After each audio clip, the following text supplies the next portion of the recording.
Bloomberg Audio Studios. Podcasts, radio, news. Welcome to Bloomberg UK Politics, your bite-sized guide to the corridors of power. I'm Caroline Hepker. And I'm Yuan. Well, Labour is attempting to grab the agenda on the economy today. After their local election successes last week, the party's attempting to squash any Conservative attempts at regrouping and any attempts to coalesce around improving economic data. Shadow Chancellor Rachel Reeves has been in action. She's been speaking this morning, saying that things might get better and soon. By the time of the next election, we can expect, and we should expect, interest rates to be lower, Britain to be out of recession, and inflation to have returned to the Bank of England's target. Indeed, these things could happen this month. I already know what the Prime Minister and the Chancellor will say in response to one or all of these events happening. They've been saying it for months now. Our plan is working. The economy is turning a corner. Stick with us. So that's the sort of positive case, but on the other hand, here's the crucial bit from Rachel Reeves. She argues the public are being gaslit by the Tories. When they hear government ministers telling them that they have never had it so good, that they should look out for the feel-good factor, all they hear is a government that is deluded and totally out of touch with the realities on the ground. The Conservatives are gaslighting the British public. So Rachel Reeves there, well, channeling a bit of Ingrid Bergman then. I mean, being gaslit, basically making someone question their own reality. She also came out with a favoured Labour line, of course, which I think you're going to hear a lot ahead of the election. Do you feel better off now than you did 14 years ago? The kind of bottom line as Labour sees it. Yeah, it's very powerful, isn't it? I think that's been borrowed from, wasn't there a US election campaign where it was famously asked, wasn't it? And it's a very, very powerful thing. I mean, I think the danger, of course, 14 years is a long period of time. So some people probably do feel better off than 14 years ago. But a lot of people will say the answer is no. And I think, we were discussing this in the office earlier, weren't we, about whether economic data matters. And economic data doesn't matter to people, does it? But what matters is whether they feel like they're doing okay financially.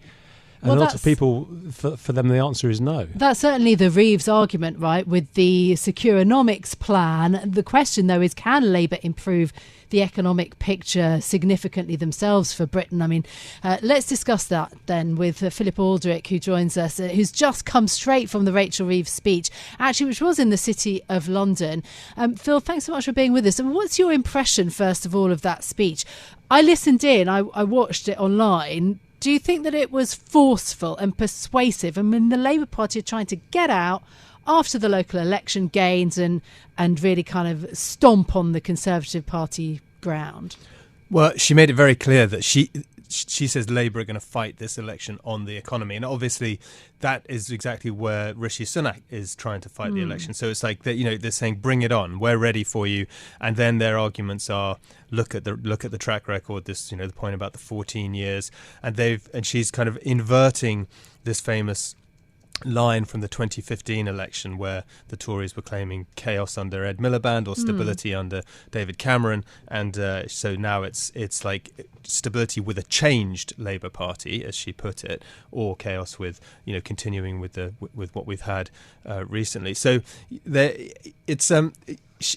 rhetoric is quite good, but then you get into the substance, and I suppose details always fall flat. They're never gonna. They're never. That's not soaring oratory. But it doesn't feel like there's a huge dramatic vision for the economy on when it gets to that point. Yeah, I wanted to ask you about those details actually, because Labour have been, I think it's probably fair to say, quite cagey about coming forward on their policy plans ahead of the election for very good political reasons. But on the economic front, what do we know so far about their plans? Well, she's pinning it as this Securenomics, which is sort of Bidenomics without the money to spend on these huge investment that the US is making.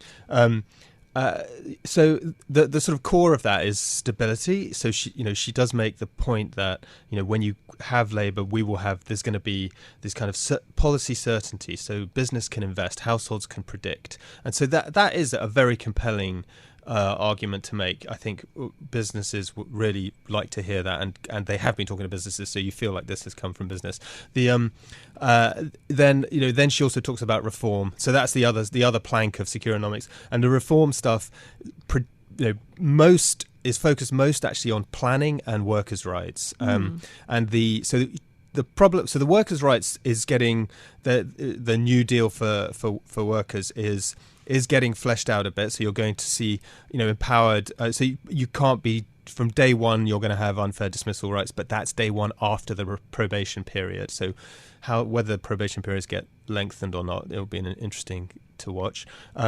You won't be able to do fire and rehire, which is an abusive practice, frankly, from employers. As she put it, business has not really got much to worry about from Labour as she sees it anyway, because a lot of the stuff that she wants to stamp out, including some 0 hours contracts, if the employees want the 0 hours contracts, they can keep them. But the stuff she really wants to stamp out is the abusive practices, so she can create a level playing field. So that's how they're pitching it. So you can see that this could be quite compelling. Planning reform.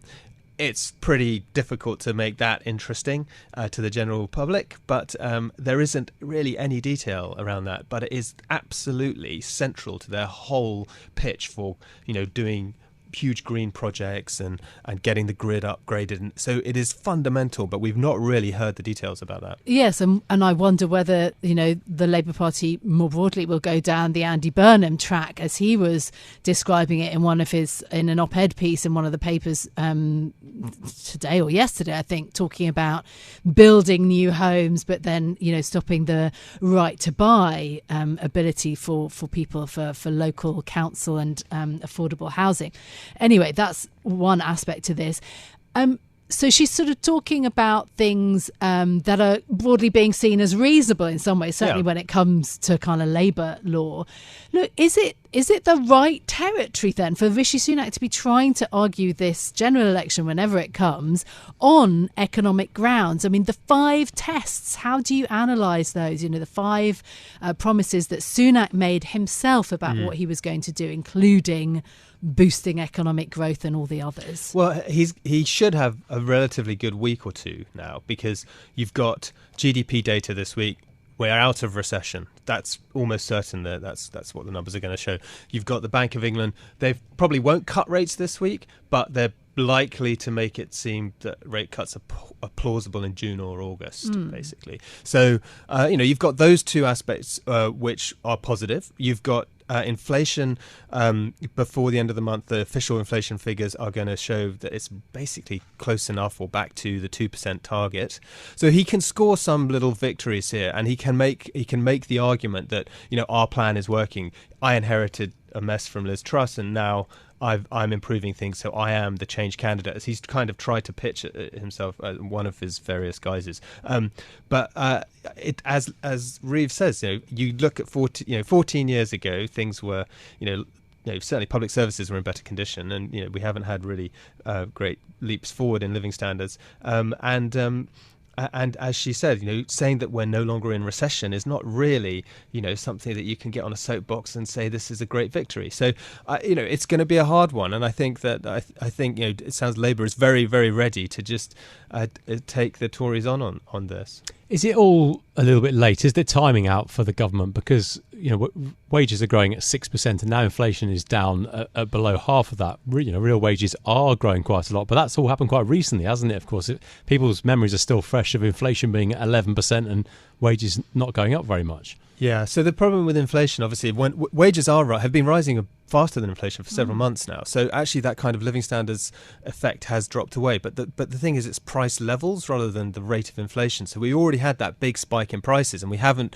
got wages back above those, making up that lost ground. So people still don't feel better off, even if they feel better off than they did last month, if you see what I mean. Like overall, the picture isn't something particularly encouraging. So it's a tough argument to make, because that's why I think he wants to delay it as long as possible, the election, that is, because that gives a lot more time for these beneficial impacts plus the the tax cuts, the 20 billion of tax cuts, to really be felt in people's pockets. And then if they do have this other fiscal event before the election, they go into it with another tax cut. I imagine actually on that if you want to give money away immediately, you have to do it on something like national insurance or stamp duty, because you can't cut income tax in year. Yeah. And speaking of which, sort of re-racking a little bit, I mean, the new OECD data also kind of backs up that point that real household income per capita is rising. It went up in the last quarter of 2023, according to their new figures. So there is some recent data, as you say, to back up the idea that maybe people will be feeling better off. I mean, I genuinely want to ask you that question, though. What is your view in terms of how rosy the economic data could get, and how quickly, and whether it's in time to catch on to the general public who might be voting in the depths of winter, maybe November, some people think even December, for the general election? It is a kind of timing question too. Yeah, a lot can change in 6 months. I remember 3 years ago, but 3 years ago, Keir Starmer nearly resigned after those local elections. It does feel like a big ask to turn around the sort of psychology of the population by making them feel that much better off within 6 months. It's a tall order. It's a hugely tall order. So it's really got to be about how people think things are going to look like in the future, and there you can make a better case, because there were some good figures out recently.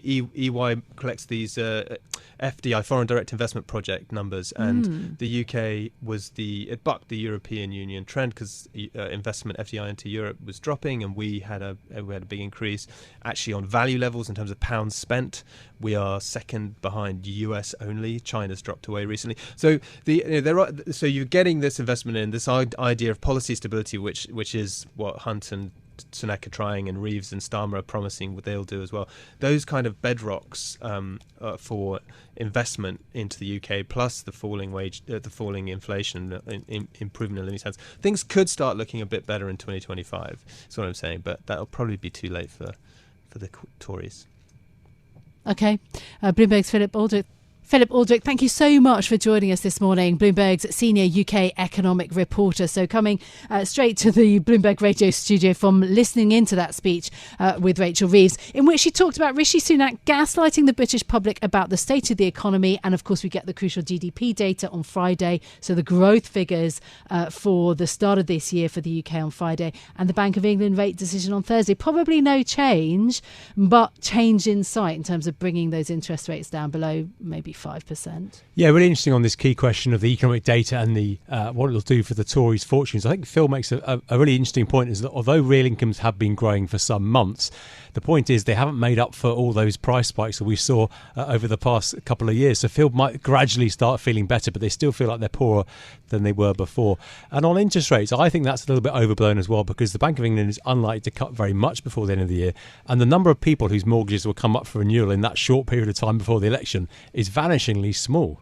Yeah, and the Labour Party coming out swinging. That's it from us for today. If you like the programme, don't forget to subscribe. Give it 5 stars so that other people can find it on Apple Podcasts, Spotify, or wherever you listen. This episode was produced by James Walcock, and our audio engineer was Sean Gostamacchia. I'm Yuan Potts. And I'm Caroline Hepker. We'll be back with more tomorrow. This is Bloomberg. Bloomberg UK Politics. Listen weekdays at noon on DAB Digital Radio in London.